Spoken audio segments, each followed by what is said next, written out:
శరద రామ గురు రామవేణి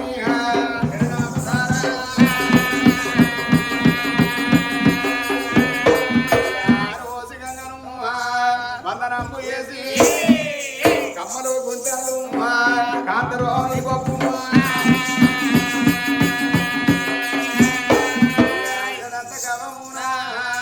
ఎదటి కవమున చక్కంగా తిరిగేటి సల్ల కవమున మేలు మేలని గంగు మేలు ఇవ్వరమ్మ బంగారు బిందల్లా పాలివ్వరమ్మ పాలు తాగే యాదవులకు బాలలు ఇవ్వరమ్మ బాలలు వీరనింత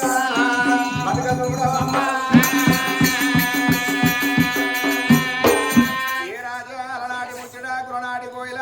నాటి కథలు మరి ఎట్లా ఉన్నాయి అయ్యా రామ రామనే రామనే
కొడతా అంటే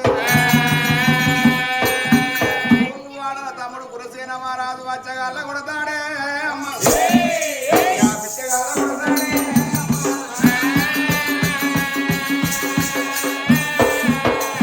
జోగి నల్ల కొడతాడే అమ్మ సన్యాసి కొడతాడు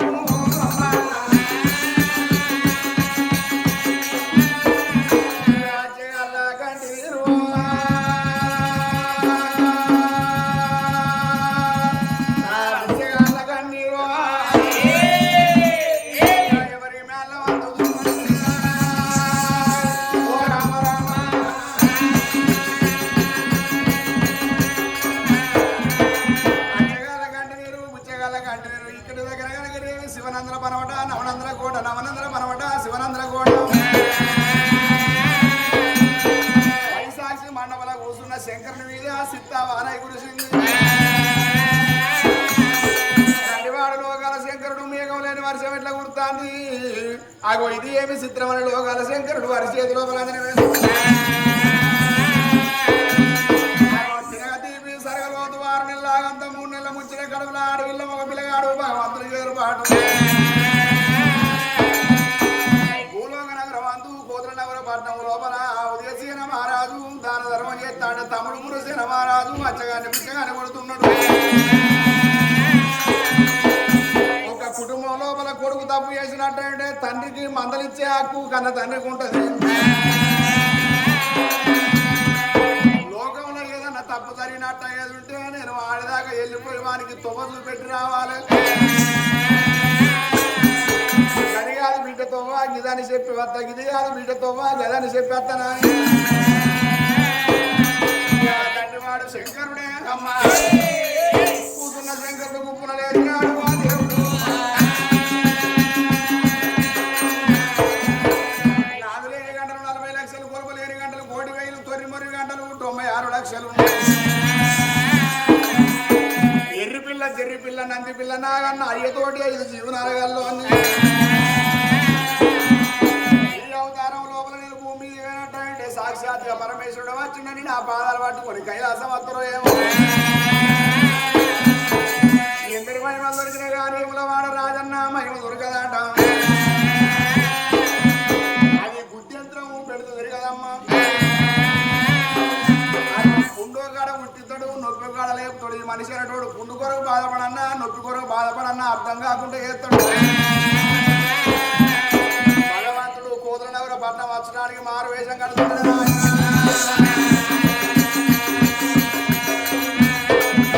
కాశేంద్రముది గౌసేంద్రముది అత్తాన బట్టి భూముదానికి మంత్రకలాపని చేసి ఏనంటే మంత్రం వెరుగు మంత్రం కోయ మంత్రం కొండ మంత్రం మాటల మంత్రాలు మనుషులకు ఎలువెల్ల వేదాలు ఉల్లసిరి మంత్ర తన మంత్రం దేవుడు తల్లకి దేవుడు వారి అగుర్ల దేవుడు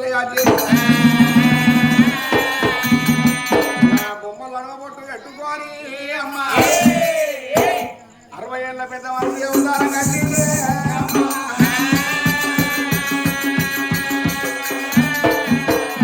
బట్టి ఎండి జోలే ఎడవ సంఘం చేసుకున్నాడు పందం బట్టి పెడి జోలే గుడి సంఘం చేసుకున్నాడు రిక్కల సూలాల సక్కని సాగి భూలోక నగరం బయలుల్లి ఎట్లా వెళ్ళి వస్తున్నాడు విష్ణు ఈశ్వర బ్రహ్మ ముగ్గురు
ఎవరు చేసిన పాప కర్మములు అనుమతించురగడ శివ శివ అనుభవించురగడ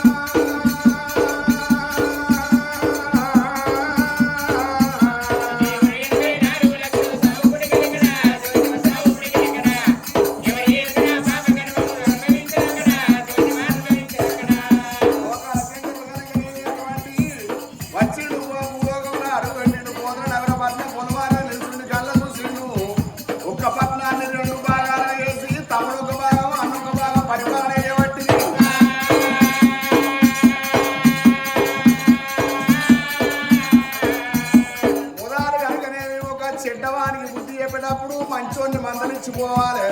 నేను కనుకనేది ఇల్లును చూసి ఇల్లాలు చూడు అన్నారు. అన్న ఇంటికి పోతా అన్న భార్య గుణవేశ్వరుడు చూస్తారా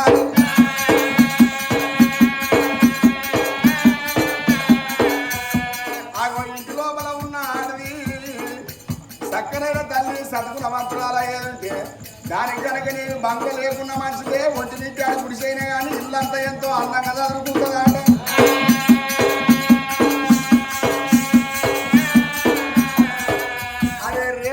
మనిషి అయినట్ట ఎదుగుతే ఇసిన బట్టలు పిండిన బట్టలు అన్ని దాని మీద ఊలాడేస్తున్నాట.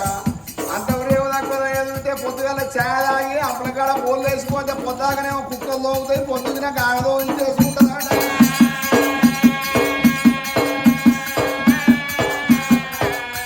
ఇంటి ముందరికి రాగానే ఇంట్లో ఉన్న ఆడది రేవు కల్లదా రేవు తక్కువదా అని అడిగిన అర్థమైపోతుంది. అదే మొగోడు రేపు తక్కువతనం కనుక నేను వాడు ఇంటి ముందర ఇడిసిన చెప్పుల వాటి తెలుస్తుందా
నీళ్లు పోసి కొలవడిన మానవుడు లేకపాయ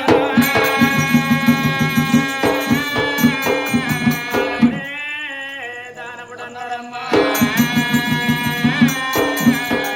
చెప్పబోయే కథనైనా గాని కనకదారనేది కథ ఉన్నదమ్మా. ఆనాడు ఆ వేళ లోపలనైనా గాని అంతదండి దేవాశంకరుడు శాస్త్రార్య సామాధిమూర్తి ఎల్లి వచ్చి కమలాదేవి మాల ముందట నిలబడి గనగనగన గంట కొట్టిండు బొమ్మవున శంకు పట్టినాడే. గంటలాది సప్పుడే శంకులాది నాదమే గంటలాది సప్పుడు శంకులాది నాదమ్మ. రాణి కమలదేవి శవునందు పెట్టింది ఎడంద్రాల మాల మీద బంగారు సెర్ల టుంగుట ఉయ్యాల తులవారము కన్న తల్లి శవునందు పెట్టనమ్మా.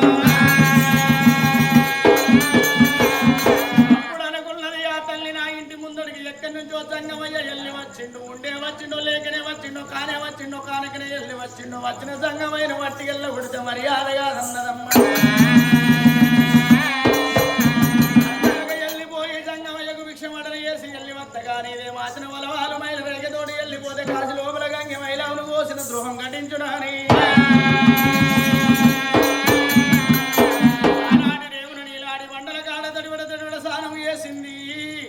తడి వస్త్రాలు విడిచింది పొడి వస్త్రం కట్టుకున్నది ఆ తల్లైన గాని చెమ్ము తోడి ఉదకాలు చేతని వల్లి పట్టుకున్నది మొట్ట కొమ్మున మోరీలు తప్పమున వరాలు ముత్యాలు కెమ్ములు నవరత్నాలు పట్టుకున్నది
అడగవలసిన ముచ్చటైతే అడుగు అడగరాని ముచ్చట అడగకు నా మనసు బాధ పెట్టకు నువ్వు బాధపడకు తండ్రి అయ్యో తల్లి నీ మనసు బాధ పెట్టే ముచ్చట నేను ఎందుకు అడుగుతా నువ్వు ఒక బిడ్డ వయసు లోపల ఉన్నావు నేను ఒక తండ్రి వయసు లోపల ఉన్నా మరి అటువంటి మాత్రం మేమైనా కానీ ఈ రాజ్యాలనే దేశాలైనా బయటికి వెళ్ళినప్పుడు మరి ఎంత దూరం మీద మీ ఇంటి ముందుకు వచ్చినప్పుడు మీ చెయ్యి మాత్రం మీద మా చెయ్యి కింద ఇంటికాడ తీజోడ్ల కొద్ది రూపాయలు ఉన్నా కానీ మీ ఇంటి ముందుకు వచ్చి మేము చెయ్యి దాపవలసింది అందుకొరకు బిడ్డ అడగవలసిన ముచ్చట అడుగుతా కానీ అడగరాని ముచ్చట నేను అడగనమ్మా మరి ఏం ముచ్చటో కాదు నీ ఇంటి పేరు నీ పేరు నీ భర్త పేరు చెప్పినట్టే బిచ్చం పట్టుకొని పోతే తల్లి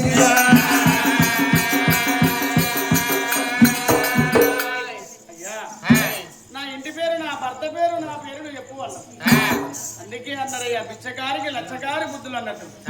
నా ఇంటి పేరు నా భర్త పేరు నీకెందుకయ్యా నా విధంగా అయ్యా మాత్రం మనకు అటువంటి కానీ ఊళ్ళ మీద బయలుదేరినప్పుడు ఇంకా ఇంటి ముందరికి వచ్చినాం గంటూపి శంకు పట్టినట్టు ఇంట్లోకి వెళ్ళి తల్లి మాత్రం మన తమిళని గింజలు పట్టుకొని మా దగ్గరికి వస్తుంది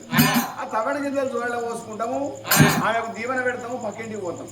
పక్కింటి పోయి పక్కింటి కాడ గనగన గంటబట్టి బొమ్మను శంకు పడితే ఆ ఇంట్లోకి వెళ్ళి ఆ తల్లి బయటకు వస్తుంది అయ్యో మా పక్కింటి ఆమె ఏ పాటి గింజలు పెట్టిందంటే ఎందుకంటే మేము బతుకుదేరు కోరుకుంటున్నాం కాబట్టి పెట్టింది తమిళే కానీ మారేడు గింజలు పెట్టిందని మేము చెప్తాం చెప్తే ఆ తల్లి కూడా మారేడు గింజలు పట్టుకొస్తుంది అయితే ఈ తమిళ ఈ మారేడు మాత్రం ఈ తల్లి పెట్టినట్టు పుణ్యం దక్కుతుంది అమ్మా మరి అటువంటి సమయం సందర్భం వచ్చినప్పుడే కొన్ని ముచ్చట్లు చెప్పుకోవాలి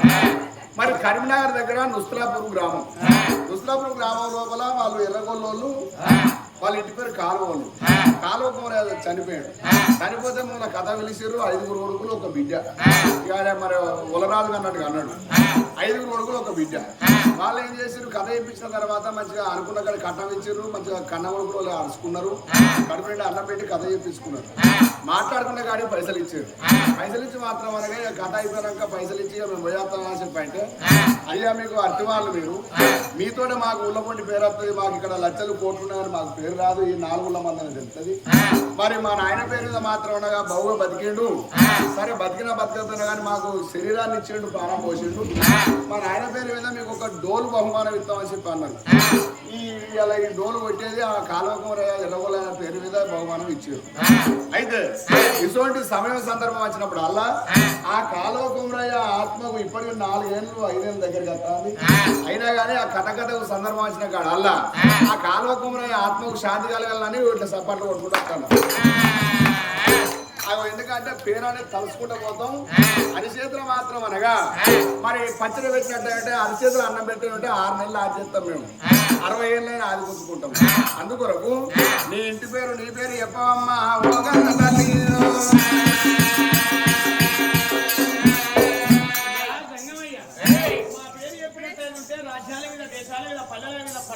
పొగుడుకుంటా వెళ్ళిపోతాం సరే మంచిది తండ్రిని ఆనాడు ఆ తల్లి మారాని కమలదేవి ఏమని చెప్పుతాంది అయ్యా జంగమయ్య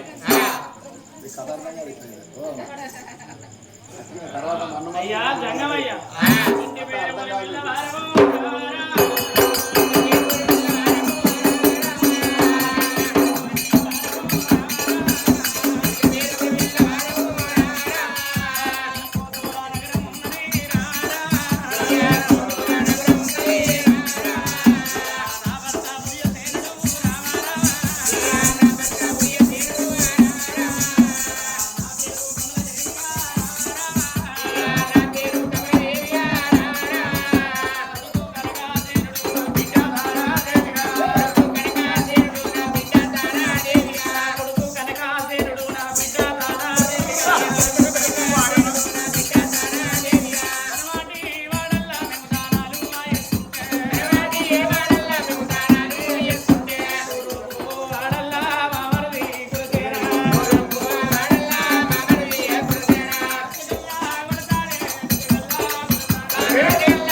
ఒక మరిది కోసం వదిలేకి ఇంత భయపడుతుందంటే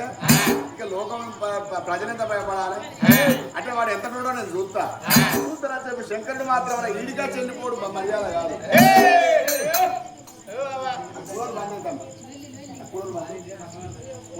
సౌండ్ మా కథ చెప్పాలి అంటే ఇలా పెట్టుకొని పడుకోండి. మొత్తం బదులు సౌండ్ పుయ్యి పుయ్యి అంటాడే మేము ఎంత వాడదాం మాకు అర్థమైంది. ఇప్పుడు కూడా ఎంత సైలెంట్ అయింది కదా వాళ్ళు పెట్టకండి.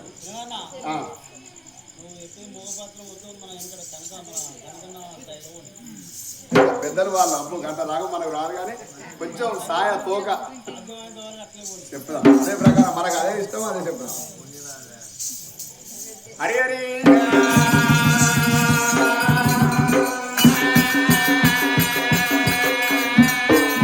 లోకాల శంకరుడు గారికనే విషయం పట్టుకున్నాడు కోసం వాకిట్లగా చేయండు.